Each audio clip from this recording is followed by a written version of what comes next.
And malayo pa guys yung inyong mararating, and wag kayong matakot no na lumabas ng inyong comfort zone kung kailangan, 'di ba? Sometimes yung pag-unlad, pag-asenso ng buhay, nakikita yan sa labas ng comfort zone. So kung gusto niyo talagang umunlad at umasenso ng bongga, there are other things that you can do outside your comfort zone. Hanap-hanap mga kapiksi, kasi baka mamaya nandun pala yung many chances na nag-aantay sa'yo. Hindi mo lang nakikita kasi naka-enclose ka sa iyong comfort zone. Okay?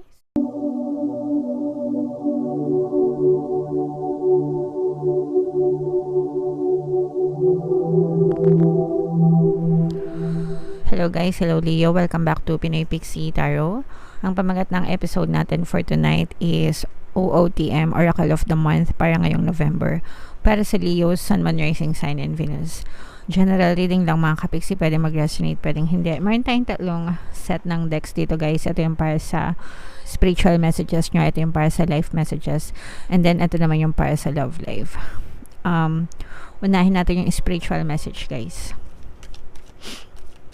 Comment down below mga kapiksi, no, if naka-resonate kayo sa mga messages para sa inyo.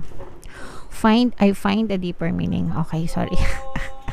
Ilalapit ko lang guys, medyo nahihirapan ako magbasa.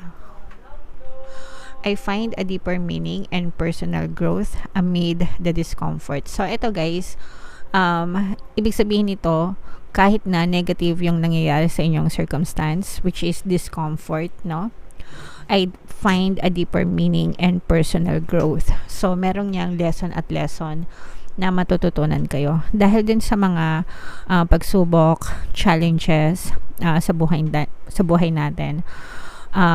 May mga ibig sabihin yan, okay, and nagbibigay yan ng leksyon sa ating buhay. Di ba nung elementary tayo, high school, or nung nag-aaral tayo, bibigyan tayo ng lesson ni teacher. Tapos pagkatapos ng lesson, magpapa-quiz si teacher, magpapa-exam siya, minsan surprise quiz pa, di ba? Para tingnan kung natutunan nyo ba yung lesson na tinuro niya. Sa totoong buhay, baliktad. Pagsubok muna, test muna, no? Yun yung discomfort. Tapos, tsaka nyo marirealize kung ano yung lesson na kaakibat or kakambal ng mga pagsubok and challenges na yun. Okay? So, hindi porkit naghihirap tayo or may mga pagsubok or may mga challenges tayo na pinagdadaanan, wala nang silbi yung buhay natin, no? Ibig sabihin nun, tinuturuan tayo ni universe ng mga leksyon na makakatulong din para sa ating personal growth and improvement. Kasi dun sa mga lessons na yun, sa mga experiences na yun, guys, dun tayo matututo, no? Sa totoong buhay. Hindi yung lesson muna bago exam. Hindi ganun sa totoong buhay. So, embrace your circumstances mga kapiksi. Yakapin nyo sila and tell yourself na sa bawat pagsubok na pinagdadaanan ko, may mga lessons na matututunan ako for my personal growth and success, and eventually guys, may mga blessings din na kaakibat yan. Okay, you just have to flip the switch mga kapiksi and find the goodness in everything. Sometimes kasi masyado tayong clouded ng negative circumstances, so binibigyan pa natin ng mga negative na assumptions and meanings, kaya mas lalong humihirap yung buhay natin. Pero if we try to find yung mga positive things sa kabila ng mga pagsubok at paghihirap, hindi ganon kahirap yung pagdadala ng buhay. Alright?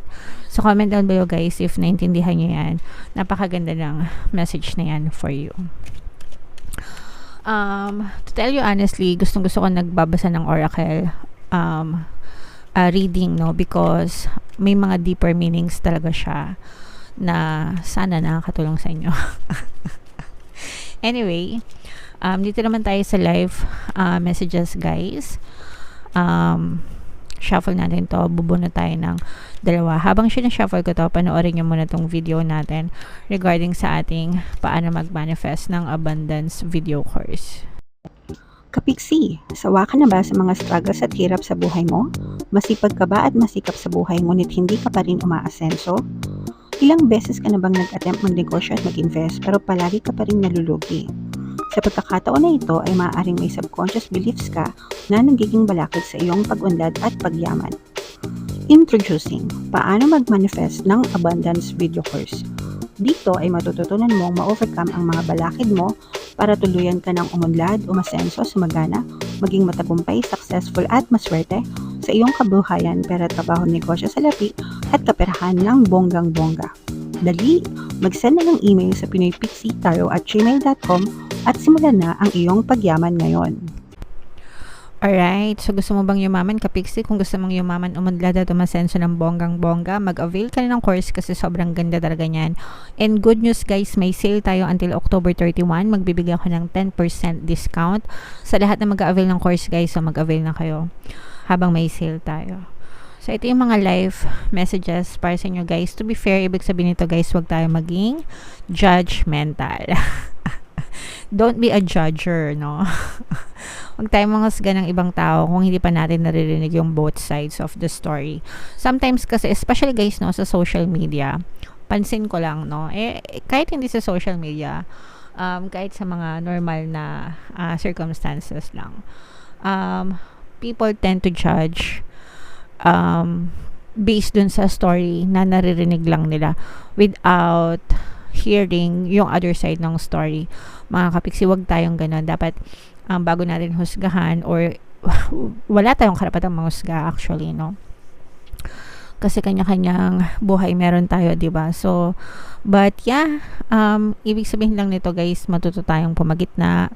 Huwag tayong maging judgmental, huwag nating husgahan yung ibang tao kung ayaw nyong na mahusgahan din kayo, 'di ba? And may sarili silang buhay, meron kayong personal na buhay, hindi nyo nalalaman yung nangyayari sa kanila, the same way na hindi rin nila alam lahat ng nangyayari sa inyo. So, matuto tayong maging patas mga Kapiksi. And also, this is another message na ilagay nyo din ang lahat sa moderasyon, no? Make sure na balance lang yung lahat ng ginagawa nyo sa buhay nyo, 'di ba? Lahat ng labis ay masama, lahat ng kulang ay masama din. So, make sure na balance lang in moderation lahat ng bagay mga Kapiksi. Alright? And malayo pa guys yung inyong mararating, and wag kayong matakot, no, na lumabas ng inyong comfort zone kung kailangan, 'di ba? Sometimes yung pag-unlad, pag-asenso ng buhay, nakikita yan sa labas ng comfort zone. So kung gusto niyo talagang umunlad at umasenso ng bongga, there are other things that you can do outside your comfort zone. Hanap-hanap mga Kapiksi, kasi baka mamaya nandun pala yung many chances na nag-aantay sa'yo. Hindi mo lang nakikita kasi naka-enclose ka sa iyong comfort zone. Okay? So, but yeah, imay nyo na to guys. Mind new opportunities, diba? Para talagang malayo pa yung inyong mararating mga Kapiksi. Alright? Okay. And then, yung next message naman for you guys, ito naman sa love life. Dito, titingnan natin kung anong gustong sabihin sa inyo ng inyong partner or specific person. Habang sinashuffle ko to guys, naka-flash sa screen nyo yung ating email coaching, Manifest Your Desires Using the Law of Attraction. If meron kayong mga specific na gusto nyo i-manifest, pwedeng love and relationship guys, pwedeng money or career, pwede kayo magpabook ng email coaching session with me. Mag-send lang kayo guys ng email sa pinoypixie@gmail.com. So, ito yung mga message sa inyo na person nyo. Kahit ano guys, pwede itong mag-resonate. Pwedeng hiwalay na kayo, pwedeng hindi kayo hiwalay. Pwedeng no contact, pwedeng long distance. Kahit ano pa yung status ng inyong relationship, pwede siyang mag-resonate sa inyo. You speak to me through music. So many things remind me of you. Especially kung yung person mo mahilig sa music, ganyan. Mahilig makinig ng mga kanta, yeah. So, maraming, parang, yung sinasabi niya, you speak to me through music, yung mga lyrics ng kanta na palagi niyang pinapakinggan, no? Ikaw yung naiisip niya, ikaw yung naaalala niya. Yee! Sana yung pampakilig, no? Sana yung masasaya, wag yung malulungkot. Kasi pag malulungkot, ibig sabihin, there's something wrong with the relationship, kaya niya naaalala, diba? Pero mas maganda kung yung puro magagandang lyrics lang. Alright? So many things remind me of you. So, ibig sabihin, palagi kanyang naiisip. Palagi kanyang naaalala. No? Especially yung mga memories nyo. Let's say, for example, pumunta siya sa kapihan, karinderya ni Aling Nelia, diba? Ikaw yung naiisip niya kasi dun pala kayo palaging nagla-lunch or dun pala kayo palaging nagmimerienda, yung mga ganon. So, marami siyang, o kaya baka dun kanya nakilala. Yay! Yung mga ganon, no? So, kung ano man yung mga nakikita niya sa paligid niya, napapanood niya, nababasa niya, or naririnig niya, palagi kanyang naalala. So, again guys, kahit anong relationship pa meron kayo, kahit hindi kayo okay, kahit okay kayo, kahit hiwalay na kayo, kahit hindi pa kayo hiwalay, kahit LDR kayo, pwede mag-resonate sa inyo ito. Pero ito yung mga nais sabihin sa'yo ng iyong partner o specific person. Okay? So, comment down below na lang guys if feeling nyo naka-resonate kayo dyan. Alright? So, yan yung ating reading for you. Leo, comment down below kung saan kayo naka-resonate. Dito ba sa spiritual, dito ba sa life, or dito ba sa love life. Ito yung ating 2024 kapalaran guys. Kung hindi nyo pa napapanood, panoorin nyo na. Super nice, super ganda. And ito naman yung ating success stories ng paano mag-manifest ng abundance video course. Thank you for liking, sharing, and subscribing. See you again next time. I love you all guys. Have a nice day. Bye-bye.